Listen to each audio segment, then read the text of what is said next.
আপনি কে? আপনার পরিচয় দেন। সকল আপনি বসে বসে ওনার বই দিতেছেন।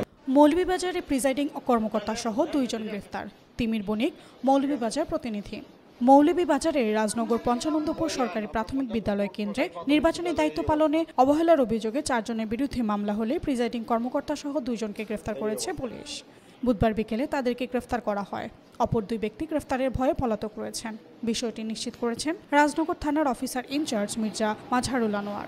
তিনি জানান, রাজনগর উপজেলা নির্বাহী অফিসার ও সরকারি রিটার্নিং অফিসার সুপ্রভাত চাকমা রাজনগর পঞ্চানন্দপুর সরকারি প্রাথমিক বিদ্যালয়ে নির্বাচনী দায়িত্ব পালনকারী প্রিজাইডিং অফিসার আকাশ দাস, সহকারী presiding officer Mohammad Zakir Hossain, polling officer Zakir Ahmed ও আসমা বেগমের বিরুদ্ধে দায়িত্ব পালনে অবহেলার অভিযোগে মামলা দায়ের করেন।